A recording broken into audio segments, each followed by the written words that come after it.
আসসালামু আলাইকুম। হাফিজ আইটি পয়েন্টের তরফ থেকে আমি হাফিজ মুরসালিন। সম্মানিত প্রিভিউয়ার্স, আজ আমি আপনাদেরকে দেখাবো স্যামসাং F22। এই ফোনটিতে এফআরপি লক আছে। তো আমরা জানি যে এফআরপি লকগুলো আপনার স্যামসাংয়ের খুব বেশি কষ্টদায়ক হয়ে থাকে এফআরপি লকগুলো আনলক করা। তো আমরা এখানে F64 eMMC FPC-B2 এটার আইসি থেকে কানেকশন দিয়ে নিয়েছি। তো আইসির কানেকশনগুলো আমি আপনাদেরকে দেখাচ্ছি কম্পিউটার মধ্যে। এখানে দেখতে পাচ্ছেন তিনটা লাইন আছে। একটা হচ্ছে সিএমডি, তারপর হচ্ছে সিএল ডাটা 0, আর হচ্ছে সিএলকে। এই তিনটা লাইন আমরা এই ফ্লেক্সের মাধ্যমে বোর্ড থেকে দিয়ে নিয়েছি। তো F64 প্লাসের F64 যে বক্সটি আছে সেই বক্সটিতে আমরা কানেক্টিভিটি দিয়ে নিয়েছি।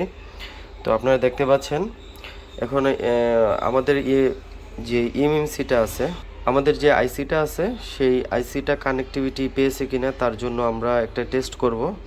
তো টেস্ট করার জন্য আমরা এখানে হচ্ছে এটা বাম সাইডে বাম কর্নারে ক্লিক করব। মানে মেন যে বিষয়টা সেটা হচ্ছে কিউআর কোডের যে অপশনটা আছে সেই অপশনটা আনার পরে এখানে একটা প্রেস করব। তো এখানে একটা প্রেস করে দিলাম। প্রেস করার পরে আমরা এখানে আরেকটা প্রেস করব। তো আবার এখানে আরেকটা প্রেস করব, আবার এখানে। তো এখানে যে বিষয়টা হবে সেটা হলো টেস্ট মোডটা আসবে। আসার পরে আমরা এখান থেকে আরেকটা ক্লিক করব। তো এখানে দেখতে পাচ্ছেন eMMC 3B6 যে স্যামসাং eMMCটা আছে সেটা দেখাচ্ছে। তো যাই হোক, আমরা এখন কম্পিউটারে চলে যাই। কম্পিউটারে যাওয়ার পরে আমরা F64 এর যে ইন্টারফেসটি আছে সেই ইন্টারফেসটি নিয়ে আসলাম। তো এখানে আমরা ডিভাইস ইনফরমেশনের কানেক্টিভিটি দিব। তো কানেকশন দিয়ে নিলাম। তারপরে হচ্ছে এখানে ইএমএমসিতে আমাদেরকে দেখিয়ে দিতে হবে। দেখিয়ে দেওয়ার পরে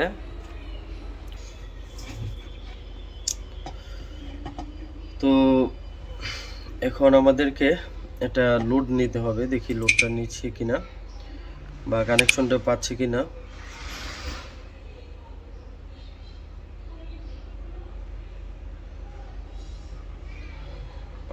আলহামদুলিল্লাহ আমাদের কানেক্টিভিটি পেয়ে গেছে। তো পার্টিশনে চলে যাব। পার্টিশনে যাওয়ার পর আমাদের এখানে পার্টিশনগুলো কিন্তু শপ হয়নি। তো যেহেতু শপ না হয়েছে তো আমরা এটা আবার এরর দেখাইছি আর কি। তো আইএসপি মোডে আমরা কানেক্টিভিটি দিব, যেহেতু কিছু পরিপূর্ণভাবে আমরা আমাদের আইসিটি পাইনি।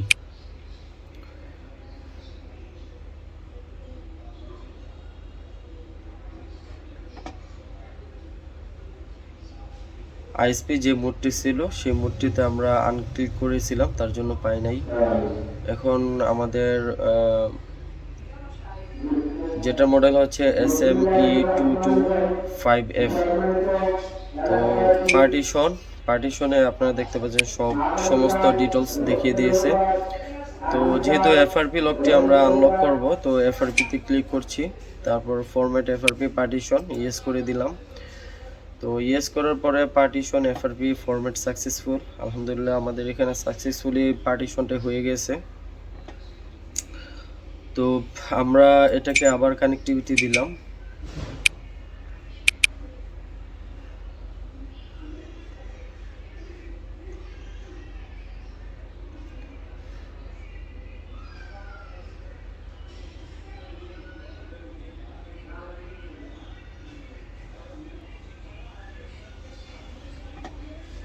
তো এখানে আলহামদুলিল্লাহ আমাদেরকে এফআরপি লক নট অ্যাক্টিভ দেখাচ্ছে। তো আসলে এইভাবেই আমাদের কাজগুলো করে থাকি আমরা। তো আপনাদের যদি এই জাতীয় কোনো কাজ করার প্রয়োজন হয় আমাদের সাথে যোগাযোগ করতে পারেন। তো সকলে সুস্বাস্থ্য কামনা করছি। আমি হাফিজ মুরসালিন। আসসালামু আলাইকুম ওয়া রাহমাতুল্লাহ।